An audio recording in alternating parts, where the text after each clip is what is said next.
Finally जो चीजें नहीं होनी चाहिए थी वही चीजें होती हुई यहाँ पे दिख रही है। एंड डोनाल्ड ट्रम्प तो वीकेंड पे कुछ ज्यादा ही एग्रेसिव हो जाते हैं। जैसे लास्ट जो ट्रेडिंग सेशन रहा है हमारा, वहां पे भी हमें देखने को मिला कि हमारा जो लार्ज कैप है वो अच्छा किया, लेकिन जो ब्रॉडर मार्केट है वो अच्छा नहीं किया।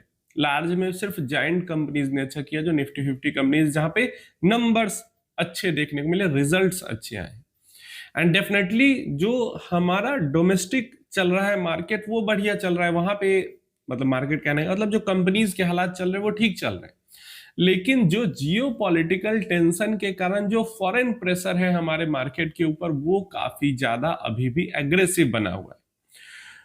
तो हमारे हालात ये थे।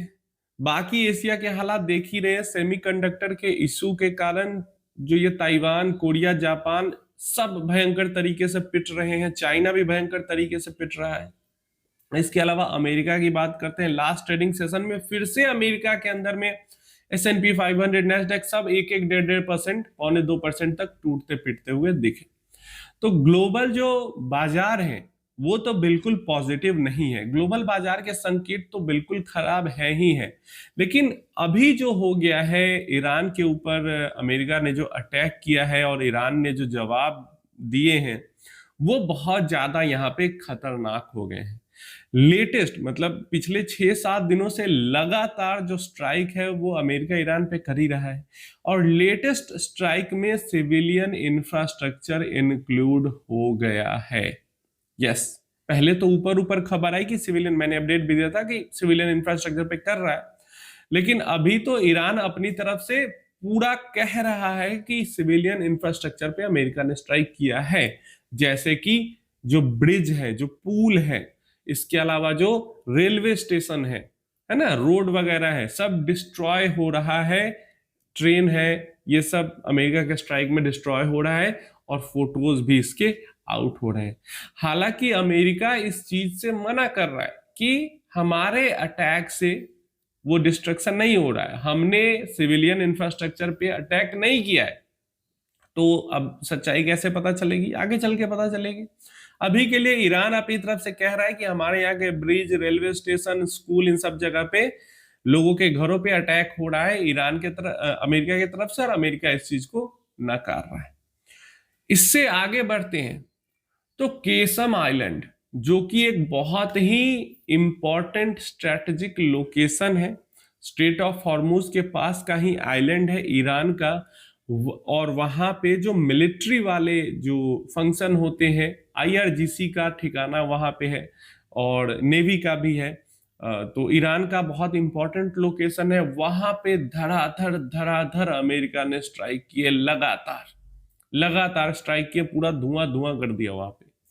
इसके अलावा चाबहार पोर्ट जो है, बहुत बड़ा पोर्ट है ईरान का, एंड वहां पे हमारा भारत का भी इन्वेस्टमेंट है। उस पोर्ट के ऊपर भी अमेरिका के तरफ से स्ट्राइक की खबरें आ रही हैं, और वहां पे भी डिस्ट्रक्शन की खबरें आ रही हैं। हालांकि इंडिया ने अपनी तरफ से क्लैरिफिकेशन दिया है कि हमारा जो टर्मिनल है जहां पे हमारा इन्वेस्टमेंट है, इंडिया का काफी इन्वेस्टमेंट है चाबहार पोर्ट पे, तो हमारा जो टर्मिनल है वहां पे कोई नुकसान नहीं हुआ है। लेकिन अटैक तो हो रहा है, स्ट्राइक तो हो रहा है। इसके अलावा जो याज्द प्रोविनेंस है ईरान का, वहां पे स्ट्राइक हो रहा है, अलग अलग नॉर्दर्न ईरान में, अलग अलग ईरान में जो जगह है वहां पे भयंकर तरीके का अटैक अमेरिका के तरफ से देखने को मिल रहा है। तो ये जो टोटल चीजें हैं, एक तो पहले से market, global market negative sentiment में है, ऊपर से इस तरीके की खबर वीकेंड पे आ रही है, डेफिनेटली अच्छी खबर नहीं है। हमारे जो कंपनीज के हमारे यहाँ पे नंबर ठीक ठाक आ रहे हैं, उसका भी कोई असर नहीं होने वाला।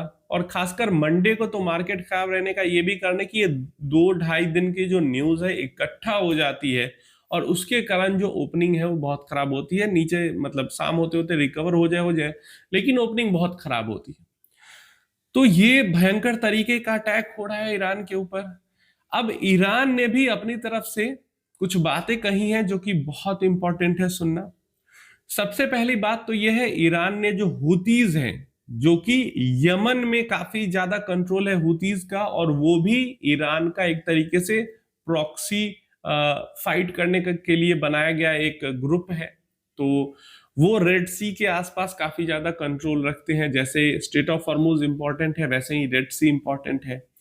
तो हुतीज के तरफ से भी आया है कि वो रेड सी पे अटैक कर सकते हैं, और उधर ही सऊदी अरेबिया से लगा हुआ है, उनका बॉर्डर है, तो वहां पे भी वो अटैक कर सकते हैं। तो ये एक बड़ा रिस्क अभी जो है यहाँ पे क्रिएट हो चुका है। एक तो स्ट्रेट ऑफ हॉर्मुज बंद रहेगा, रेड सी भी बंद हो जाएगा, तो और बड़ी परेशानी ग्लोबल लेवल पे ग्लोबल ट्रेड के लिए खड़ी हो जाएगी।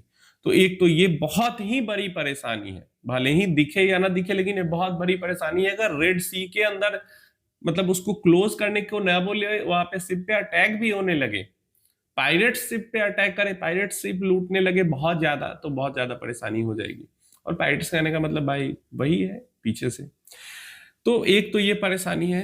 दूसरा, जो ईरान अपनी तरफ से कह रहा है, ये तो प्रॉक्सी हो गया, ईरान जो अपनी तरफ से कह रहा है कि अब हम किसी भी बॉर्डर को नहीं मानेंगे, कोई भी बॉर्डर सेफ नहीं है, और हम बिल्कुल भी सोचेंगे नहीं अटैक करने से पहले, बिल्कुल भी नहीं सोचेंगे अटैक करने से पहले। मुझे जब ईरान को जब मन करेगा, जब इच्छा होगा, जिस पे इच्छा होगा, वो अटैक करेंगे।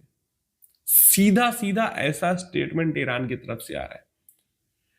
जितने भी गल्फ कंट्रीज के अंदर बेसेस हैं अमेरिका के, वो जब चाहे जिधर चाहे अटैक करेंगे। और इससे जो मिडिल ईस्ट के अंदर, जो गल्फ कंट्रीज के अंदर जो परेशानी है, जो टेंशन है, वो और ज्यादा बढ़ता हुआ देखने को मिल रहा है। अमेरिका और ईरान दोनों की तरफ से अब पीस डील का जो MOU साइन हुआ था, उसको नल एंड वाइड कर दिया गया है, उसको पूरी तरीके से खत्म कर दिया गया है। अब उस पीस डील का कोई मतलब नहीं बन जाता है। अब थोड़ा सा आप कमेंट में बताना, आपको इसका भविष्य क्या लगता है? क्या फिर से कोई मेडिएटर आएगा, बीच में बातचीत होगी, या इस बार फुल एंड फाइनल डिस्ट्रक्शन होगा ईरान के अंदर में? तो क्योंकि चीजें वैसी ही दिख रही है। तो ये मैंने आपको बता दिया कि क्या सिचुएशन पिछले 2-2.5 दिनों में हुआ है।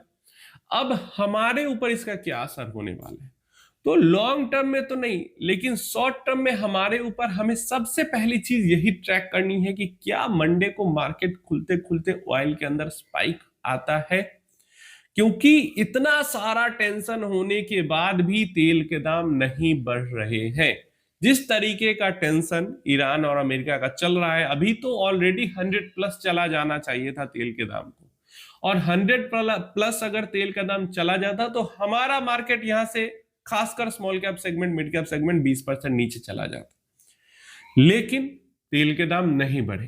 तो शॉर्ट टर्म में, अभी का जो शॉर्ट टर्म चल रहा है, जब तक ये ईरान वाला मसला चल रहा है, तेल के दाम सबसे ज्यादा इंपॉर्टेंट है। तेल के दाम अगर स्पाइक कर जाते हैं तो आपको फिर से अपॉर्चुनिटी मिल जाएगी नीचे इन्वेस्ट करने की, जो रिकवरी है वो और डिले हो जाएगी। और अगर तेल के दाम नहीं बढ़ते हैं, जैसे $80 पे है अभी, रुका हुआ है वहां पे, मेंटेन है, तो $80 पे ही मेंटेन रह जाता है, वो भी ठीक है। नीचे आ जाए तो और भी बढ़िया है, लेकिन इससे ऊपर चला जाएगा तो मार्केट इसको बहुत ज्यादा निगेटिवली ले लेगा, डेफिनेटली ले लेगा। तो सबसे इंपॉर्टेंट है हमारे लिए अभी यहाँ पे तेल के दाम, क्रूड ऑयल के दाम। मंडे खुलते खुलते ये देखना होगा कि तेल के दाम किधर की तरफ जा रहे हैं। अगर वहीं पे स्टेबल है या थोड़ा सा भी $1-2 नीचे है तो बहुत बढ़िया है। अगर इधर की चीजों को सीरियसली लेके तेल के दाम बढ़ गए हैं तो हमारे लिए शॉर्ट टर्म में निगेटिव है। आप अपनी राय इसके बारे में नीचे कमेंट बॉक्स में जरूर देना। मैं जानबूझकर शॉर्ट टर्म वर्ड यूज कर रहा हूं ताकि आप परेशान ना हो। ये शॉर्ट टर्म की ही चीजें हैं, न्यूज बेस्ड चीजें शॉर्ट टर्म की ही होती है, और न्यूज बेस्ड शॉर्ट टर्म में परेशानी हर 2-3 महीने पे कुछ ना कुछ होती रहती है। लॉन्ग टर्म रिटर्न पे इसका असर नहीं होता है। आज पहली बार ये चीजें नहीं हो रही है। स्टॉक मार्केट का इतिहास 100 सालों से ऊपर का है, और इन चीजों का भी इतिहास मतलब 100 सालों से ऊपर का है। लगातार ये चीजें होती रहती हैं, और स्टॉक मार्केट भी है 100-200 साल से, और उस मतलब ऑफिशियल है। उससे पहले तो ट्रेड हो ही रहा था, उससे पहले थोड़ी ना नहीं हो रहा था। तो टेंशन फ्री रहना है।